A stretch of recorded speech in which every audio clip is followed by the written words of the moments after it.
আসসালামু আলাইকুম। সবাই কেমন আছেন? আজকে আপনাদের সামনে সুন্দর একটি ভূতের ঘটনা নিয়ে আসলাম। ঘটনাটি হলো 17 এপ্রিল 2010 সাল রাত 11টার দিকে বাসা থেকে ফোন আসলো, আম্মু খুবই অসুস্থ, আমাকে দেখতে চান। তখন আমি মেসে থাকি। এত রাত্রে কিভাবে বাড়িতে যাব, তবুও রওনা দিলাম। বাসের কাউন্টারে গেলাম, তখন দেখি কোনো বাস নেই। তখন আমি কি করব? তখন বাজে রাত 1টা। সামনে দেখলাম একটি ট্রাক আসতেছে। তখন সেই ট্রাক দিয়ে বাড়ির দিকে রওনা দিলাম। আমাদের গ্রামে যাওয়ার পর ট্রাক থেকে নেমে বাড়ির দিকে হাঁটা শুরু করলাম। রাস্তাঘাটে কোনো গাড়ি ঘোড়া নেই। এখান থেকে যেতে কমপক্ষে 1 ঘন্টা লাগবে। কি আর করব, হাঁটতে শুরু করলাম। আমি খুবই ভীত, কিন্তু সেদিন আর ওসব কথা মনে নেই। কেননা আমার আম্মু খুবই অসুস্থ ছিল, সেই চিন্তায় সেটার কথা আর মনে ছিল না।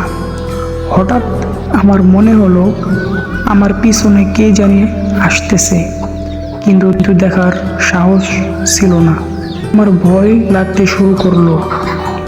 মোবাইল বের করে বাড়িতে ফোন দিলাম, কিন্তু বারবার কেটে দিচ্ছে। তখন চীনা পরিচয় যত নাম্বার ছিল সবাইকে ফোন দিতে লাগলাম, কিন্তু একই অবস্থা। তখন ভয় আমার আরো দ্বিগুণ বেড়ে গেল। তবুও পিছনে না তাকিয়ে হাঁটতে লাগলাম। কিন্তু যতই সামনে যাইতেছি ততই রাস্তা আমার অচেনা লাগতে থাকলো। তখন দেখি রাস্তার সাইডে একটি বট গাছ। তখন আমার মনে হলো এখানে তো কোনো বট গাছ ছিল না, তাহলে এখানে কিভাবে বট গাছটা এলো? তখন আমি আল্লাহ আল্লাহ করতেছি। কতক্ষণ পর দেখি বট গাছে একটি লোক ফাঁসি দেওয়া।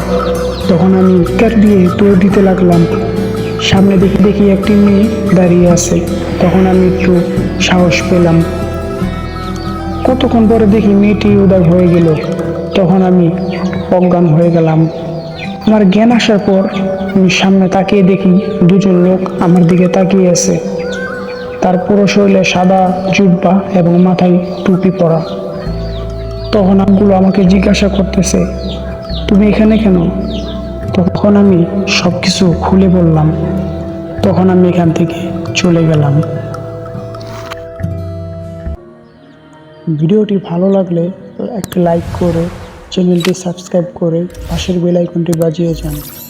এরকম সুন্দর সুন্দর ভিডিও পেতে আমাদের চ্যানেলকে ফলো করে রাখেন। যদি চান আপনাদের ভিডিওটি শেয়ার করতে, তাহলে আমার কমেন্ট বক্সে বলে যান, সেটা আপনাদের সামনে তুলে ধরব।